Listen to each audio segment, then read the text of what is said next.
Fast cars, fast service. Visit lebhobbies.com.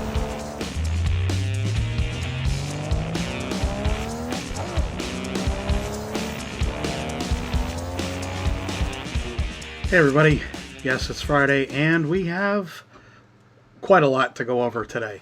We're going to start off with some arrivals from Revo Slot. The two Opals and the two Alphas that you will see here are here now in the US, as well as this Alpha twin pack. Again, these are Revo Slot.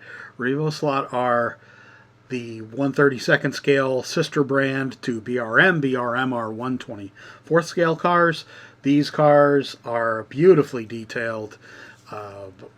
They are great for club racing. They are a bit on the fragile side, but, you know, whatever. they're beautiful. And in the case of the twin pack, you get a really nice pair of beautiful yellow Alphas that you could race, and I would encourage you to do that. We will move on to Slot.it now. There's an Oreca that they are showing. Now this is going to be released later this year. It's kind of the kid scribbled version of this thing. Yes, this was a real car. I believe it was a charity. I mean, yeah, it's a little kid that did the scribble drawing, so, you know, it's got a special place in history. Let's just say that. We have another Oreca that's kind of an orange and black and blue. That is coming later this year, I believe, as well. None of these cars are arriving imminently, by the way. I've been sharing these on the Slot.it page the last couple days, and I figured now would be the good time to start showing them here because, you know, I have them here to show. In addition, we have a red Mercedes DTM, the C-Class. This is a really good-looking car. It's a little lighter on the crazy decoration, which I think is great.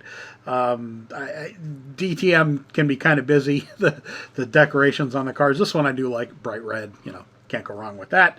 In any case, that's coming later this year as well as this 962. Again, from Slot.it. Wait, this is a 962? Yeah, it looks like it. Yeah, no, sorry, 956 KH, the Kurzhak, the short tail. That's coming later this year as well. And then the Policar, this BRM practice from Spielberg Grand Prix Joe Siffert in 1971. Definitely a classic looking Yardley decoration on this BRM. I had seen a real one of these at the International Motorsports Research Institute at Watkins Glen. They had some version of one of these Yardley BRMs there in the library on display. It was a really beautiful car, and again, amazing to see, you know, a piece of racing history up that close, especially in a very kind of surprising place. In any case, what do we also have? Okay, we're skipping around here a bit. We have some GT40s that are the combination between, or the collaboration between Fly and Scale Auto. So you have yellow, blue, and red GT40s. These will be the racing parts versions where you have the great chassis underneath. You have nice metal wheels, replacement parts everywhere. I do really like this body quite a bit. It does stray, you know, a bit afield from the actual GT40, the body shape, I should say.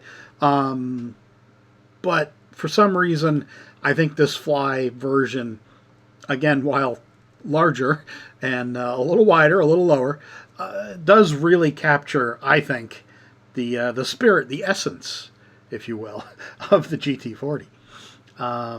Yeah, and those should be coming fairly soon, I would believe.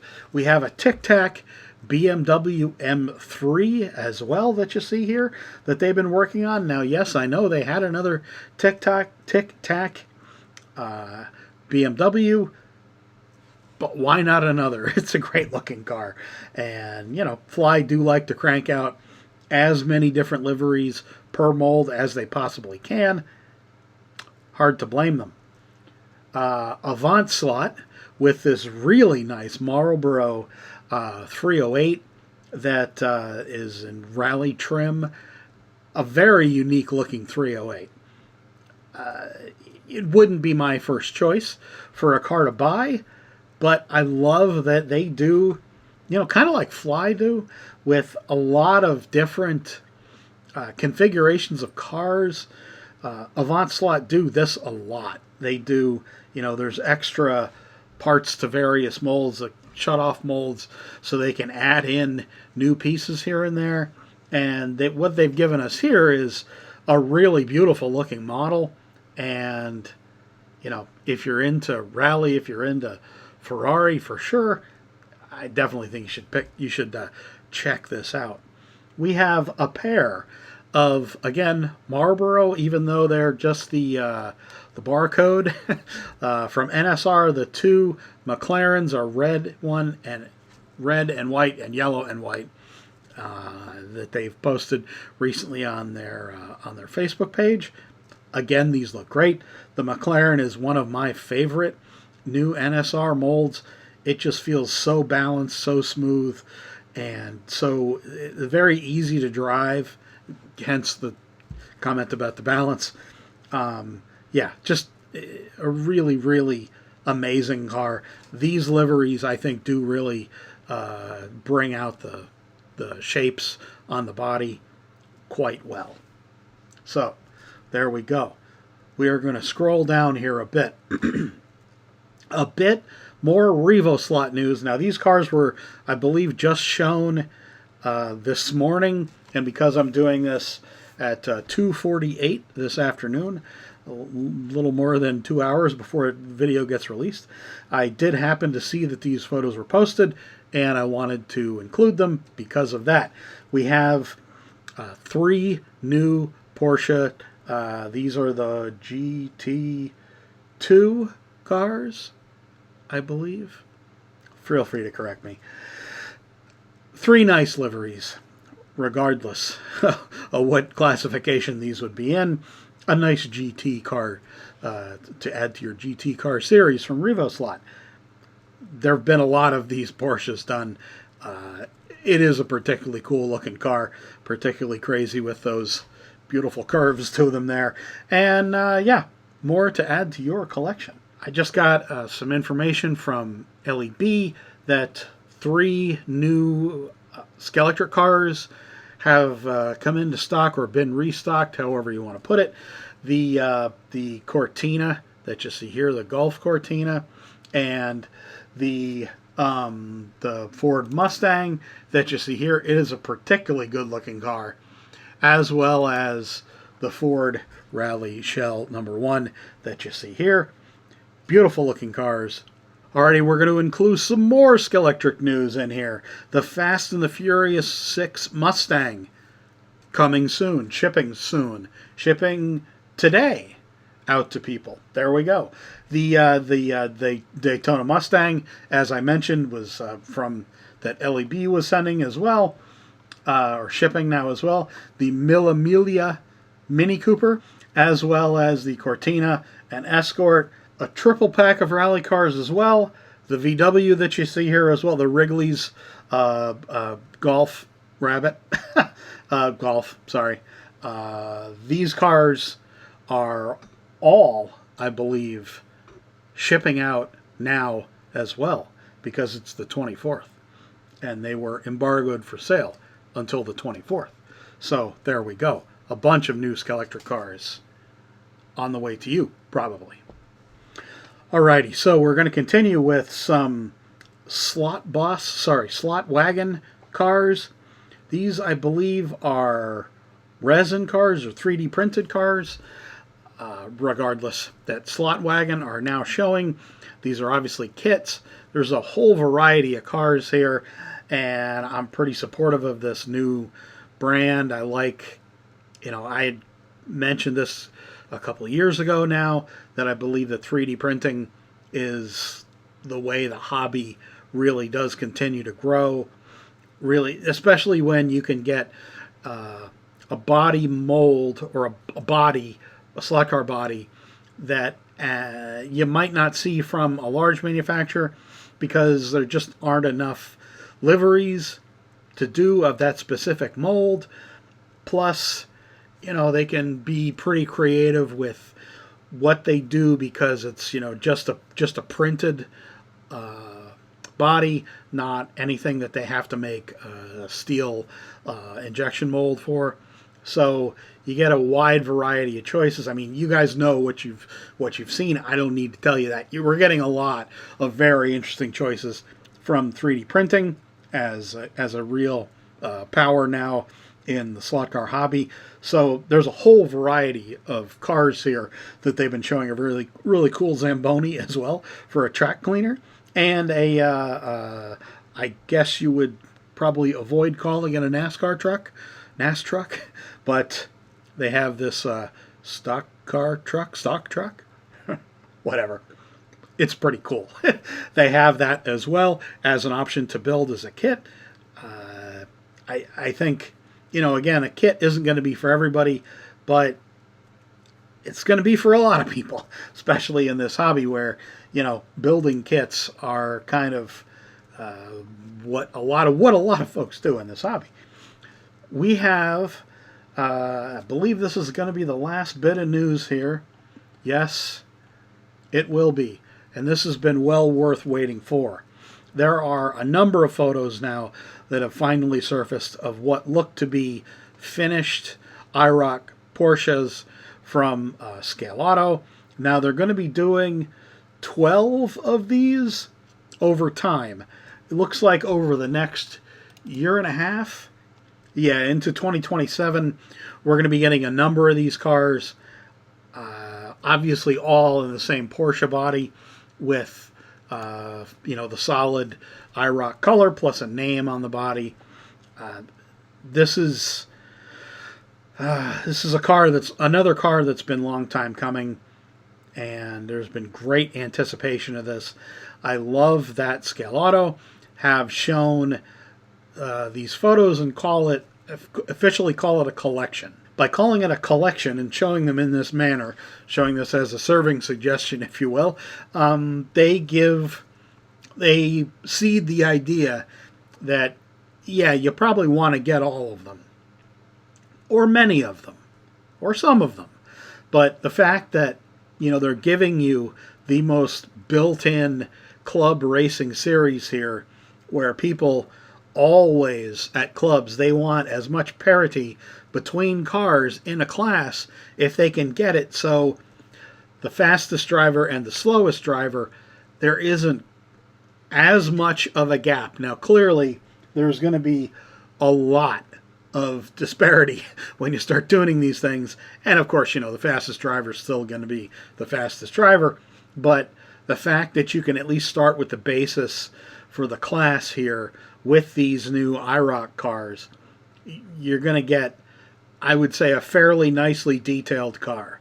You're going to get a car that's extremely adjustable. Now, I know some people have commented online about concerns about how the front body post looks like it's kind of, the mount for it is hidden under the guide. Kind of a pain in the butt, I'll be honest with you. But that wouldn't stop me from wanting these cars. I want many, frankly, if not all of them. But in any case, we're seeing 3 of the factory painted liveries on these cars now. I mean, come on, guys. Come on. These look beautiful. And we're going to be getting them fairly soon. There we go. Come back after this come back to the racing and show news. I have added a couple more, so pretty happy about that, to keep adding, and I'll be happy to promote any club that wants to reach out and send me information. I prefer one of the slides with all the information there, and I'll be happy to drop it in. I don't charge for any of this, of course. I don't, I just want to do what I can to help folks out. If they want to send me that picture, I'll be happy to share it, regardless of what the circumstance. Yes, so stick around. I'll be right back.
Okay, so the editorial this week, the rant, if you will, however you want to put it, comes via a conversation from Wayne Horn, who is a member of the Spitfire Slot Club in England.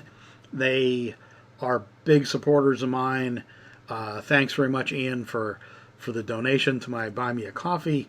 It's stunning that you would consider doing that. Thank you for the Jaffa Cakes. I still have some. Don't send any more yet. But in any case, Wayne and I were talking back and forth via chat on Facebook about how certain companies reach out to them. They're a pretty big slot club in England, and certain companies have reached out to them to support them with, if nothing else, just kind of attention, kind of, replying to emails and, help, just like suggestions. Some companies have supported them directly with prizes for the club racing that they do, or for little, they call them point of sale materials. Well, I don't have any here, but anyway, you know what I mean, like stickers and hats or banners or signs. I have an SCX sign here from years ago that was technically for a dealer, not for you get what I mean. It's important that companies do this, because even if you're not a hobbyist company, so like Carrera, Scalextric, they are, the toy end of things. And many people do use their cars and track as a hobby. I work for both companies. I helped Carrera move towards supporting more club racing while I worked for them. That was one of the things that, I was told right before I started at Carrera, when people found out that I was going to be working for them. They said, well, why would you work for Carrera, Dave? They're just a toy company, and they don't really, the cars aren't really great to race, and, whatever. There was a whole laundry list of things that people were confused about why I would work for the company. So over the 7+ years that I worked for the company, what I did there was, among other things, was get clubs to at least consider racing Carrera cars as a class at their club. Now, Carrera cars, and Scalextric too for that matter, are best raced as a class within a brand class. So if you're going to race Carrera GT cars, for example, they're all going to be powered the same way. They're all going to be geared the same way. They're going to be close-ish in the weight of the car, depending on the car, of course, I know. But we did this, and when I worked for SCX as well. how can I forget SCX, my first love, my first company. So, you know, and it was all these cars that people, you know, always said, you can't race this. You can't race SCX cars. This is right when we started to do the pro cars, and people started to realize, oh, look, SCX can make really fast cars. We made a few. But, you know, they're standard cars. You can race them, but within a brand is best because it's the same motor, the same kind of design, aesthetic, that sort of thing. But to get back to what Wayne and I were, Mr. Horn and I were talking about, the idea of supporting hobbyists who are the most likely people to buy your products as slot racers, that is, you know, crucially important.